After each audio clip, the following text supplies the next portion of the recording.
Ladies and gentlemen, Mr. Cropper here. I want to talk to you about a priori and a posteriori.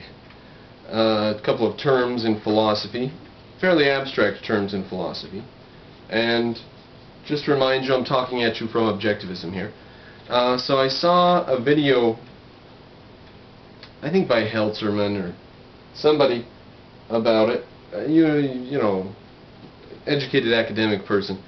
Talking modern philosophy terms about it, and I watched just a bit of it, and I said, well, I apparently need to do a video on this, so I just didn't watch the video all the way through, didn't make notes, don't care what they said, and don't care what their reply would be to this.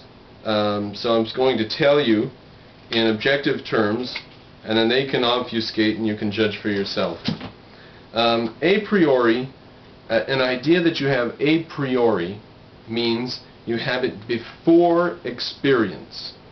The easiest way to look at this is an analogy from Plato. Plato had a world of forms, where there's this chair and the other chair, and they're all imperfect manifestations of the perfect chair, which we knew in heaven before we were born, and our mind knows from the mystical super-reality. And we have that image, ghostly image in our mind, and that's how we can know and tell things in this world.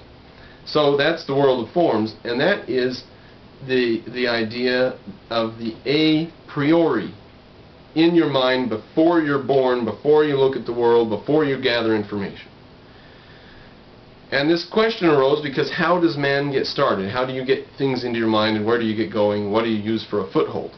And it has been decided by, for example, Aristotle and Locke.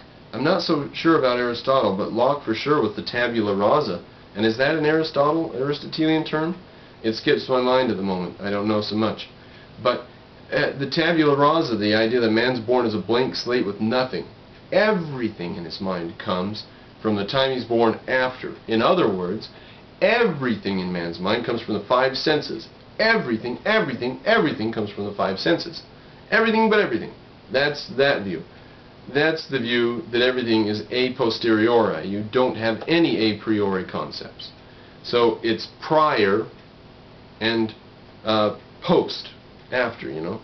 So a priori is ideas before contact with reality, and a posteriori is ideas from contact with reality, or ideas coming after contact with reality, or whatever. I think that's pretty unequivocal, and that's a pretty short video on that subject. I think we'll be okay with that. Professional philosophers and academicians and you folks are welcome to watch, just don't make any comments. Or let me be, well, let's see. You can make comments, but, yeah, how's this? You can make comments, but I just guarantee they won't have any meaning.